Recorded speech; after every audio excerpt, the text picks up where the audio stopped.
Hey guys, it's Hayes with CheatSheetPros.com. Today is Monday, February 21st, and I wanted to dive into some prize picks. I didn't see a lot on the college basketball slate. It was pretty low-key, not a lot of big games. There were only two guys that really popped, so not enough for a video. So I wanted to dive into the PGA contest this week because they had a lot of the lines out for the golfers, and I found 5 to 7 guys that I think we can take a look at. So I wanted to run over those with you today. Again, as we get closer and you get tee times, watch weather and wind. That can affect a lot of things, but I do have some overs and a couple of unders that I like. So I'm going to go over 5 of them and kind of show you what I was looking into. So the first one is Joaquin Neiman, and I don't even know if that's pronounced correctly. So right now, he's the hottest guy on the planet coming off of the big win last week. We can see his stats over here.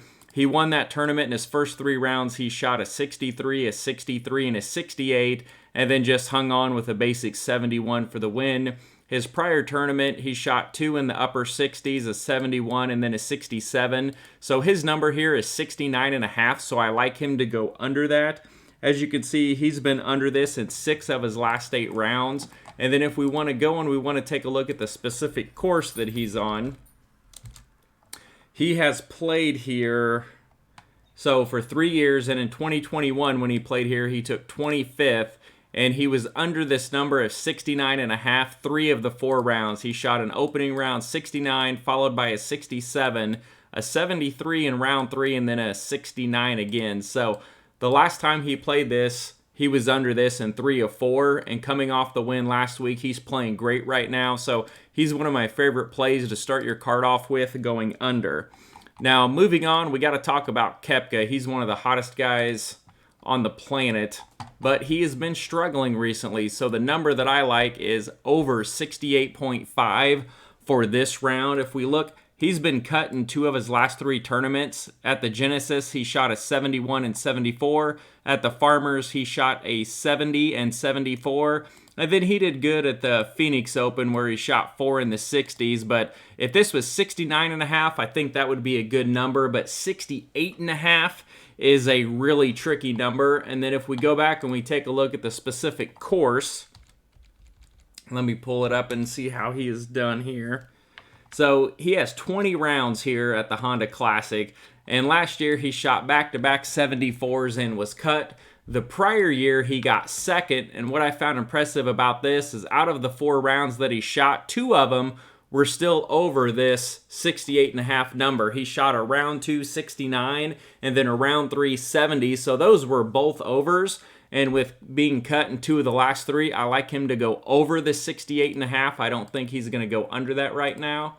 And guy number 3 is, we're not going to try to pronounce Louis' name, but I like the 69.5, and we like him to go over. So looking at his recent performances, 69 is a good number because it gives us a push. So 68 is what really kills us. So he last played at the Phoenix Open, and he was under it. In 2 of the 4 rounds, he withdrew the prior, and then really not a lot for this year so far. And then looking at this specific course, which is the PGA National Champions course at Palm Beach Gardens, he has 18 rounds here. Last year, he went 74, 75, missed the cut. The prior 2 years, he finished in the 20s, and then he was cut again. But with just not a lot of plays so far this year in his recent performance, I think 69 is too low of a number for him. And even the year that he got 24th, his opening round was under by 2 strokes, and then he was over, a push, and over. So I like him to go over 69 strokes. And then Matthew Woof is another guy that I was looking through here. So 69.5, taking a look at him. He hasn't been terrible, so he played at the American Express. He was cut after shooting an opening round 78, followed by a 67 and then a 72. So 2 of 3 of those were over this 69.5. And then he played at the end of January at the Farmers Insurance Open and shot a 71, 70, 71, 74. So he had 4 rounds straight over that. So he's really not going low so far this year. And so I think we can take advantage on some overs, which those are a lot more fun to play and watch. He's only played the Honda Classic once, not last year, but the year before in 2020. So he's only got 4 rounds here. And in all 4 of those rounds, he shot in the 70s. So you can see here 272s, a 75, and a 70. And Price Picks put his line at 69.5. So I really like that to go over as well. I think that's a good one. And then if you're looking for a fifth leg on your card, one of the guys that jumped out was Nick Taylor. So when I was taking a look at Nick Taylor, he was cut at the Phoenix Open with a 72 and 75, and his number is a 70 on Price Picks. So 70 we push, so he needs to be 69 and better to beat us. Well, he did it at the AT&T Pebble Beach Pro-Am by 1 stroke. Not really impressed there. The Farmers Insurance Open I wanted to look at. 3 of 4 rounds, he was 71 or better. Coming off the cut with 270s. Let's take a look at the specific course and see how he did here. So he's got 6 rounds at the Honda Classic. He was cut last year, shot a 72 and a 70, so that would have been an over and a push. And then in 2019 when he played it, he shot an opening round 72. So we could look at this and say he's been struggling recently. He's coming off of a cut. And the last 2 years he's played here, his opening round, he shot a 72, which is 2 strokes over this number. And then if you look at the last 6 rounds, what would this be? This would give us is that a 3, 1, and 2 over? So this is over, a push, over, under, push, over. So I like Nick Taylor if you want a fifth leg to go over.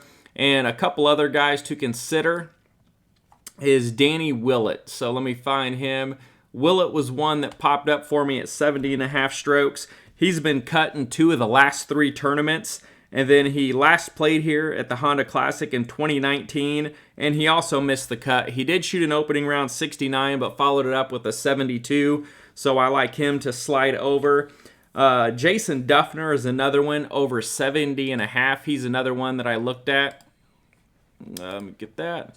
Jason Duffner over 70.5 is another one I looked at. At the Honda Classic, he has a lot of rounds, and about 50% of the time he's over or under this number.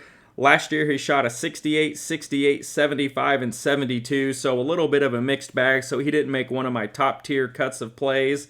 But the last 2 tournaments he's played, he's been cut in both of them, and his last 4 rounds of golf, he shot a 73, a 70, a 75, and a 77. So if you need another pick, I like him to go over.